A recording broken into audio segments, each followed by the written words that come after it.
Hi everyone, welcome to another one of our Conquering Debating videos. My name's Jerry and this is Anna. Today, we are going to be talking about first negative speaker roles.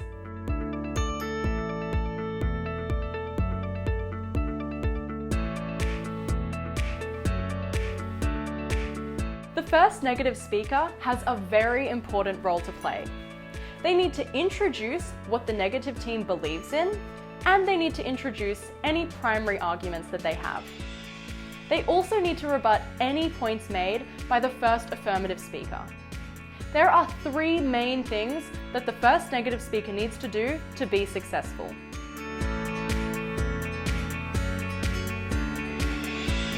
The first thing that they should do is introduce the position and the stance of their team. This is kind of similar to the affirmative team's problem and plan. While the affirmative team is putting forward their plan of what they want to do, the negative is putting forward a position that they support. There are three potential positions that the negative team can take. Firstly, that there is no problem at all. This would mean that the negative team has to prove that the problem explained by the affirmative team is not actually true. Maybe it was highly exaggerated or simply not realistic. The second position that the negative team can take is that the affirmative team's plan is not actually going to fix the problem. Here, the negative team can acknowledge that the problem does exist, but must explain that the affirmative team's plan is not actually going to solve it. And finally, the negative team can take the position that the plan proposed by the affirmative team is only going to make things worse.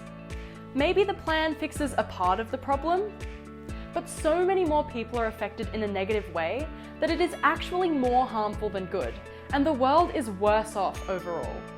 The negative team's stance is just basically what they're doing in the world. Depending on their position, they might either support the status quo or present a countermodel to fix the problem in a better way than the affirmative team. It's super important to remember that the negative can take multiple of these positions and aren't just restricted to just one of them. To avoid being contradictory, we can use even-if statements.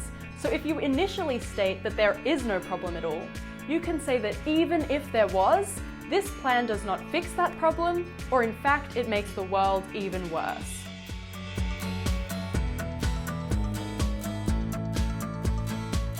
The first negative speaker has to do rebuttal. This is basically where they tell the adjudicator why the main points of the first affirmative speaker are wrong. Check out our other videos on rebuttal to learn how to do this more successfully.